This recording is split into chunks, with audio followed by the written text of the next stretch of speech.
Ready for a deep dive into a love story, one that spans continents and social divides. We're diving into Chetan Bhagat's half-girlfriend. Following Madhav and Ria's journey from college in Delhi to a surprising reunion years later. It's one of those stories that really gets you thinking about love, ambition, and what it really means to connect with someone from a totally different world. Yeah, absolutely. Right away, Bhagat drops us right into St. Stephen's College. Our protagonist, Madhav, he's trying to find his place. Imagine this. Straight from rural Bihar, navigating Delhi's elite with his Bihari English. Oh, I love those little details Bhagat uses. Like, you immediately feel that fish out of water experience. Yeah. You're rooting for Madhav right away. Totally. And then he meets Ria, a basketball star, wants to be a musician, from a wealthy Delhi family. Talk about a clash of worlds. And their connection, it's instant.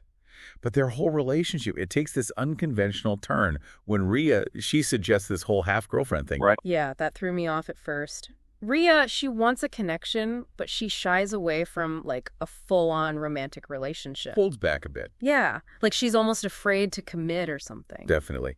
And Madhav, he's left confused, right? Mm-hmm. Like, what even is a half-girlfriend? All while he's falling for her. Creates a real emotional roller coaster for both of them.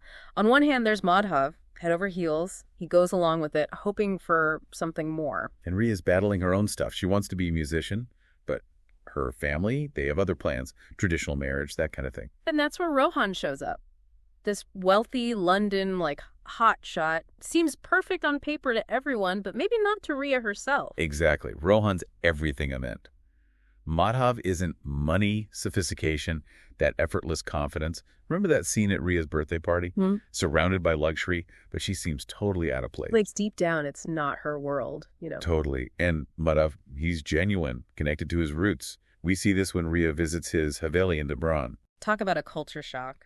Ria's used to fancy dinners, right? And suddenly she's enjoying litti chokha. It's small, but it speaks volumes. Oh, completely. That Dibran visit, it's symbolic on so many levels. For Ria, it's this glimpse into a whole other way of life. And for Madhav, it's a chance to show a side of himself he doesn't always reveal in Delhi. And speaking of different worlds, that leads us to Bill Gates. Madhav's school is in the running for a grant, but he has to give this big speech in English. And that's a huge challenge for him. Even teacher St. Stephen's, that Bihari English is still there. Ria sees how much it means to him, so she steps up, helps him with the speech. Becomes his coach, his confidant. Their bond grows stronger. But then, just as he's about to give the speech, Ria disappears. Vanished. No explanation. Madhav is devastated, searching everywhere, checks her apartment, contacts her family. Nothing. The only thing left is this wooden box filled with Ria's journals. And within those pages, years later, that's when the real mystery of Ria Samani unfolds. It's in those journals, we start to see Ria's side. Her struggles, why she holds back, and then why she disappears. It's like, wow, her inner world. We see the pressure from her family. They want her to conform, especially when it comes to marriage. Which brings us to Rohan, right? This perfect catch from London. Right, he's everything her family wants. Wealthy, good family, the whole package. But even Ria, in her journals, she questions it all. There's this one entry. She talks about his proposal, calls it bizarre, says she always saw him more like a brother, but she still marries him. It's complicated, right? Family pressure, what's expected, maybe wanting a certain life, or even escaping what she's got. And the sad part is, that perfect marriage, it falls apart. Rohan, the London charmer, he's not who he seemed. Behind closed doors, controlling, abusive. Ria writes about it all. It's like she's trapped. Her dreams are dying. It's really tough to read, honestly. She tries to keep up with music in London, takes classes, but Rohan, he just criticizes her, even calls her a gold digger. Exactly, like, things aren't what they seem. Ria, she has it all, right? Money, the husband, but she's miserable. And in those moments when she's at her lowest, she thinks about Madhav. He's like the opposite of everything she's missing. He's genuine, accepting. The kind of love that doesn't care about money or status.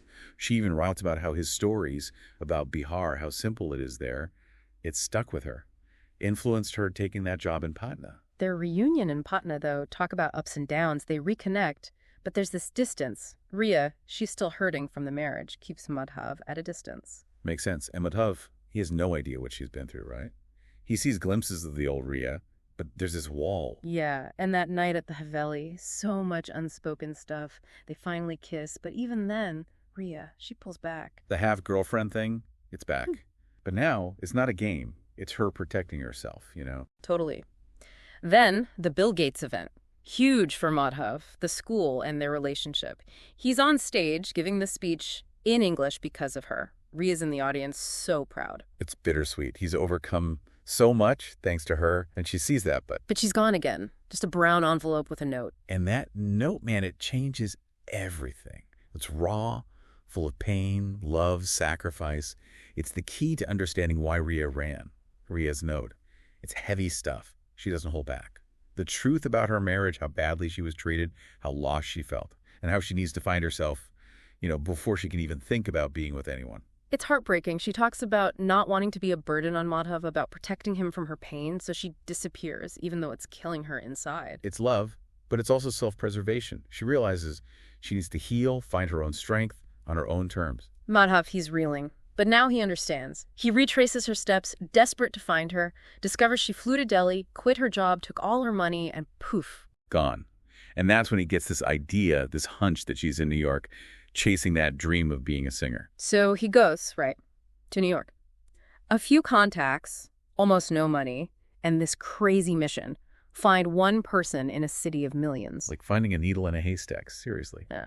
But Madhav, he's driven by this point. And you know what gets me? Even in this concrete jungle, he finds good people. His friends from St. Stephen's, Shailesh and JT, they take him in. And then there's Priya, this Indian-American woman, and she kind of unknowingly leads him closer to Rhea. Priya's story is wild in itself, but she sees how determined Madhav is, so she helps him navigate New York's music scene, the hidden places, the up-and-coming artists. It's kind of beautiful, actually. Even in a city that's supposed to be so lonely, those connections exist. Totally. But it's not easy. Madhav has doubts, setbacks. He starts to wonder if he's chasing a ghost. But then, just when things seem hopeless, fate steps in. Picture this. He's at a basketball game at Madison Square Garden, right? Randomly starts talking to this usher, Daisy, who's handing out brochures for some music festival. And that, right there, that's the turning point.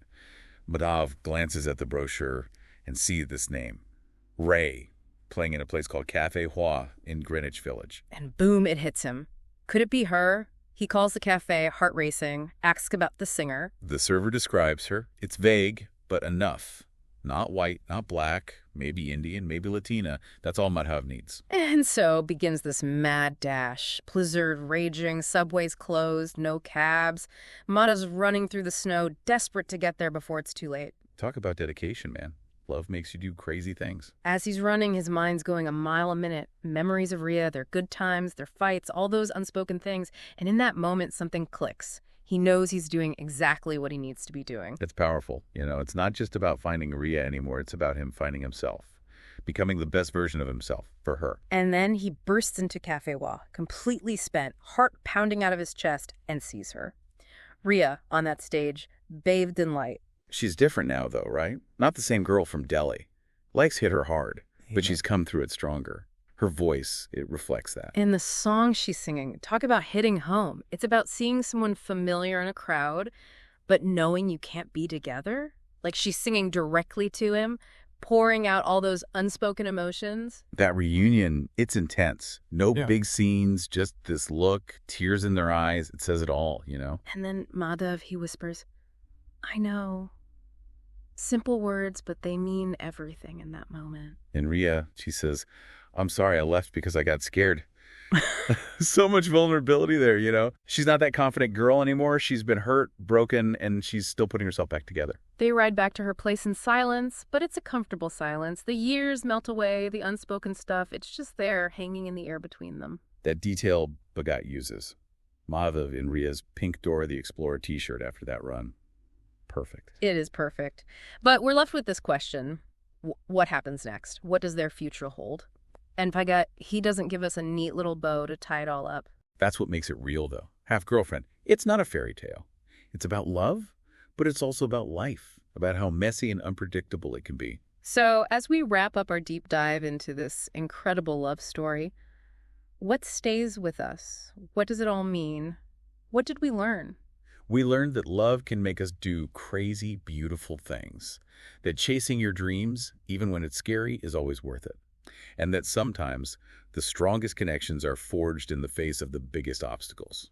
And of course, that lingering question, what is a half-girlfriend really? Can you really divide love like that? It makes you think, doesn't it? It does. Makes you think about your own definitions of love, of commitment. Would you go to the lengths Madhav did, or would you choose a different path? It's those questions that make Half-Girlfriends such a powerful story, one that stays with you long after you've closed the book. Thanks for joining us for this deep dive. We'll catch you in the next episode.